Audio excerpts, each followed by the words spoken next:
நீங்க மருத்துவத்தை விட்டுட்டு அரசியல் வரத்துக்கு முடிவெடுக்கிறதுக்கான காரணம் என்ன மேம்? இல்ல, இது ஒரு சமூக அக்கறை தான். நான் வந்து தஞ்சை மருத்துவக் கல்லூரியில படித்துக் கொண்டிருக்கிறேன். தஞ்சை மருத்துவக் கல்லூரியில படிக்கும் போது நீங்க பாத்தீங்கன்னா நான் வந்து ரொம்ப மருத்துவமனைகள்லாம் ரொம்ப ரொம்ப பொதுமக்களுக்கு சேவை செய்யக்கூடிய மருத்துவமனைகளாக இல்ல. ஆக்சிஜன் இல்லாத நாட்களை நான் பார்த்திருக்கிறேன்.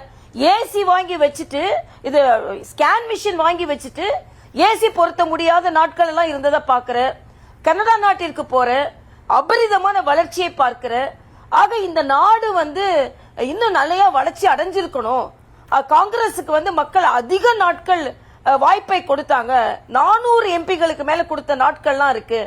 ஆனா என் நாடு ஏன் வளர்ச்சி அடையல அப்படின்னு நினைத்து கொண்டிருக்கும் பொழுது எனக்கு சின்ன வயதிலிருந்தே அரசியல் ஆர்வம் உண்டு.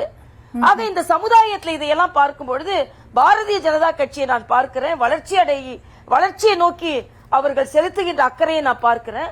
அது மட்டுமல்ல, நான் பயிற்சி மருத்துவராக இருக்கும் பொழுது RSS சார்ந்த சகோதரர்கள் ஒரு நிகழ்வு எனது மனதில் நீங்கா இடம் பெற்றது. ஒருவர் வந்து மருத்துவமனையில் அனுமதிக்கப்படுகிறார், ரத்த வாந்தி எடுக்கிறார், பல பாட்டில்கள் ரத்தம் தேவைப்படுகிறது. அப்பொழுது இப்ப மாதிரிலாம் பிளட் பேங்க் கிடையாது. RSS அலுவலகத்தை தொடர்பு கொண்டால் ரத்தம் கிடைக்கும்னு சொல்றாங்க. RSS அலுவலகத்துக்கு தொடர்பு ட்ரங்க் கால் தான் போட்டேன்.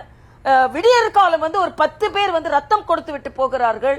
அப்பொழுதுதான் RSS பற்றிய உண்மையான ஒரு தன்மையே எனக்கு தெரிந்தது.